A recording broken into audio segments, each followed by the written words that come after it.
Norway سے جناب مولانا شمشاد رضوی صاحب قبلہ نے جو ہمیں میسیج بھیجا ہے اور تقریر بھیجی ہے، ان کا پیغام سنتے ہیں اس پروگرام کے اس حصے میں انشاءاللہ۔ اس کے بعد ہم پروگرام کے دوسرے حصے کی طرف جائیں گے۔ آپ سے گزارش کریں گے کہ مولانا شمشاد صاحب کے پیغام کو سماعت فرمائیں۔ اعوذ باللہ من الشیطان اللعین الرجیم، بسم اللہ الرحمن الرحیم، الحمد للہ رب العالمین، والصلاة والسلام علی سیدنا و نبینا مولانا ابی القاسم محمد، اللہم صل علی محمد و آل محمد و اہل بیتہ الطیبین الطاہرین المعصومین، لا سیما علی بقیت اللہ المنتظر، اللہم صل علی محمد و آل محمد وعجل فرجہم۔ قال اللہ عز وجل فی کتابہ المبین وہو اصدق الصادقین، اعوذ باللہ من الشیطان الرجیم، بسم اللہ الرحمن الرحیم، الذین یتبعون الرسول النبی الامی الذی یجدونہ مکتوبا عندہم فی التوراة والانجیل یأمرہم بالمعروف وینہاہم عن المنکر ویحل لهم الطیبات ویحرم علیہم الخبائث ویدعو عنہم اصرہم والاغلال التي كانت عليهم فالذين آمنوا به وعزروه ونصروه واتبعوا النور الذي أنزل معه أولئك هم المفلحون، صدق اللہ العلی العظیم۔ ناظرین محترم، سامعین کرام، برادران و خواہران، السلام علیکم ورحمۃ اللہ وبرکاتہ۔ سورہ اعراف کی آیت نمبر 170 کی 157 کی تلاوت کا شرف حاصل کیا گیا۔ یہ پروگرام مؤسسہ نور الثقلین جمہوریہ اسلامی ایران میں قم المقدسہ کی طرف سے برگزار کیا گیا ہے۔ ہم شکر گزار ہیں ان لوگوں کے جنہوں نے اس موقع پر بندہ حقیر کو چند عرائض کرنے کا موقع فراہم کیا۔ میں اس وقت میں ولادت مرسل اعظم سید الانبیاء حضرت محمد مصطفیٰ صلی اللہ علیہ وآلہ وسلم اور رئیس مذہب جعفری جناب حضرت امام جعفر صادق علیہ السلام کی ولادت باسعادت کو آپ سب کی خدمت میں تبریک اور تہنیت عرض کرتے ہیں۔ جس آیہ کریمہ کی تلاوت کا شرف حاصل کیا گیا، یہ پیغمبر اسلام کی ذات والا صفات سے متعلق ہے، جس میں اللہ تبارک و تعالیٰ نے ارشاد فرمایا ہے کہ جو لوگ اس نبی کی، اس رسول کی اتباع کرتے ہیں جس کا ذکر توریت میں اور انجیل میں آیا ہوا ہے، جو امر بالمعروف کا حکم دیتا ہے اور برائیوں سے روکتا ہے، جس نے پاک و پاکیزہ چیزیں طیبات کو حلال کیا ہے اور جو خبائث اور بری چیزیں ہیں، پلید اور نجس چیزیں ہیں، اس کو حرام کیا ہے۔ اللہ تبارک و تعالیٰ نے اس رسول کو جب بھیجا ہے تو تمام زنجیروں کو جو لوگوں کے اوپر تھی اس کو ختم کیا ہے۔ بس جن لوگوں نے اس رسول پر جو ایمان لائے ہیں اور ان کی نصرت کی ہے، اللہ تبارک و تعالیٰ اور اس نور کی ان کے ساتھ نازل کیا گیا، تو اللہ کے فرمان یہ ہے کہ یہ لوگ مفلح لوگ ہیں، یہی لوگ فلاح پانے والے ہیں۔ پیغمبر اسلام کی ذات والا صفات کو سمجھنے کے لیے قرآن مجید میں بہت سی آیات ہیں، اور چنانچہ پیغمبر کی نبوت اور رسالت ہماگیر تھی، جیسا کہ ارشاد ہوا وما ارسلناک الا رحمتا للعالمین، یا کہیں پر آیا ہے کافتا للناس، سارے لوگوں کے لیے آیا ہے۔ اسی طرح بشیر اور نذیر کی آیات ہیں۔ یہ وہ تمام چیزیں ہیں جو پیغمبر اسلام کی ذکر کے لیے ہے، ان کی صفات کے لیے ہے۔ یہ بھی یاد رکھیے گا کہ پیغمبر اسلام کے ذکر کو اللہ نے بلند کرا دے، ورفعنا لک ذکرک، اللہ نے آپ کے ذکر کو بلند کیا ہے۔ اس وقت ولادت رسول کے موقع پر اور خاص طور سے ہفتہ وحدت سے متعلق صرف یہاں پر گفتگو کرتا چلوں کہ پیغمبر اسلام کی ذات والا صفات کو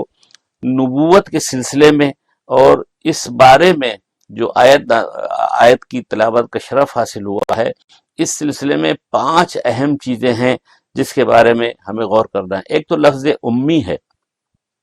امی کے بارے میں بعض مسلمان یہ سمجھتے ہیں کہ پیغمبر اسلام جاہل تھے، نعوذ باللہ من ذالک، وہ لکھنا پڑھنا نہیں جانتے تھے، جبکہ پیغمبر اسلام کے لیے سورہ جمعہ کی آیت ہے والذی بعث فی الامیین رسولا منہم یتلو علیہم آیاتہ ویزکیہم ویعلمہم الکتاب والحکمہ، یہاں پر باقاعدہ ارسال اور بعثت کا مقصد بھی بتایا جا رہا ہے اور کام کو بتایا جا رہا ہے۔ تین کام خاص طور سے، تلاوت آیات، تزکیہ نفس اور کتاب و حکمت کی تعلیم۔ تو جو انسان جاہل ہوگا وہ کیسے کتاب و حکمت کی تعلیم دے سکے گا؟ اور پھر اسی کے ساتھ ساتھ جناب ابراہیم کی جو جناب ابراہیم کی جو دعا ہے اس میں بھی اسی طرح کے تینوں کاموں کا ذکر آیا ہوا جو سورہ بقرہ میں ہے۔ اور اس کے علاوہ بہت سی دلیلیں دی جا سکتی ہیں، من جملہ ان کے صلح حدیبیہ کا موقع ہے کہ جس وقت میں صلح لکھی جا رہی تھی اور پیغمبر اسلام کے لیے حضرت علی علیہ السلام نے لکھ دیا تھا رسول اللہ کا لفظ، اور دشمن کی طرف سے اعتراض ہوا تو پیغمبر اسلام نے خود اپنے ہاتھوں سے مٹایا تھا۔ مسئلہ صرف بتانے کا یہ ہے کہ امی سے مراد ام القریٰ ہے، یعنی مکہ معظمہ، جہاں پر خانہ کعبہ ہے اور خانہ کعبہ سے زمین بچھائی گئی ہے، آبادی وہیں سے شروع ہوئی ہے، اس لیے وہاں پر امی کا لفظ استعمال ہوا ہے۔ مقصد یہ کہنے کا ہے کہ وہ رسول ایسا ہے جو کہیں کسی مدرسے کا پڑھا ہوا نہیں ہے، لیکن وہ اشرف کائنات خاتم النبیین ایسا ہے کہ لوگوں کو پڑھاتا ہے اور پڑھا سکے گا، اور چنانچہ اس نے پڑھایا ہے اور اس نے تعلیم دی ہے، تبھی تو یہ چرچا عام ہوا اور اس کی وجہ سے چار دانگ عالم میں اسلام کا نام ہوا۔ مرحلہ یہ آتا ہے کہ ایسا انسان جو جاہل ہو وہ کیسے ایسی کتاب جو معجز نما کتاب ہے اور جس کا کوئی جواب لا نہیں سکتا ہے، حتیٰ کہ ایک آیت کے لیے جب چاہے فَأْتُوا بِسُورَةٍ مِّن مِثْلِهِ، ایک سورہ اس کے مثل لے کر کے آؤ، یہ بھی لوگ کر نہ سکے۔ تو یہ صورتحال ہے کہ ایسا انسان جو جاہل ہوگا وہ کیسے لوگوں کو پڑھا سکے گا اور ایسی معجز نما کتاب لے کر کے آئے گا۔ دوسری بات دلیل نبوت کے سلسلے میں یہ ہے کہ کتب آسمانی میں ان کا ذکر ہے، یعنی توریت میں بھی ذکر ہے، انجیل میں بھی ذکر ہے، اور لوگوں نے اس پر جو ہے کافی مقالے بھی لکھے ہیں، کتابیں بھی لکھی گئی ہیں، تفسیروں میں اس کا ذکر آیا ہوا ہے۔ تیسری بات جو ہے کہ پیغمبر اسلام کی نبوت اور ان کی اسلامی تعلیمات جو ہے وہ بالکل عقل اور خرد سے بالکل سازگار ہے، اور اس اعتبار سے کہ وہ امر بالمعروف اور نہی عن المنکر کر رہے ہیں، حلال کو جو ایسی طیب و پاک چیزیں ہیں اس کو حلال قرار دے رہے ہیں، اور جو خبیث اور بری چیزیں ہیں اس کو وہ حرام قرار دے رہے ہیں۔ پھر اس کے بعد چوتھی چیز دلیل نبوت پر کہ یہ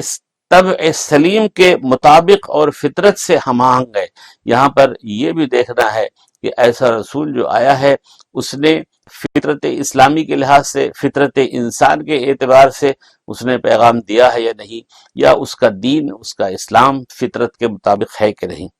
اس کے بعد جو پانچویں چیز ہے اور وہی اہم ہے جس کے بارے میں اس وقت گفتگو کا موضوع اہم ہے، یہ مقدماتی چیزیں تھی، یہ آیے کریمہ کی روشنی میں آپ حضرات کی خدمت میں گزارش کر رہا ہوں، اس لیے کہ جو زنجیر تھی اصل جو ہے وہ جہالت کی زنجیر تھی، نادانی کی زنجیر تھی، کم علمی کی زنجیر تھی، اور پیغمبر اسلام نے آ کر کے تعلیمات سے ان کو آگاہ کیا۔ یہی وہ جہالت ہے جس سے رسول اللہ نے عوام کو اور وہاں کے عرب کو نکالا۔ اس کے بعد زنجیر بت پرستی کی ہے اور خرافات کی ہے، اور اسی کے ساتھ ساتھ پیغمبر اسلام نے جو دعوت دی ہے وہ یہ یہاں پر جو ہے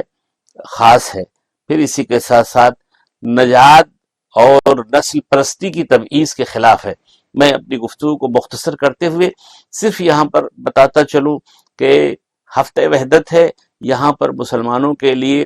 ایک پیغام ہے، اور وہ یہ پیغام ہے کہ دشمن کے مقابلے میں انسان کو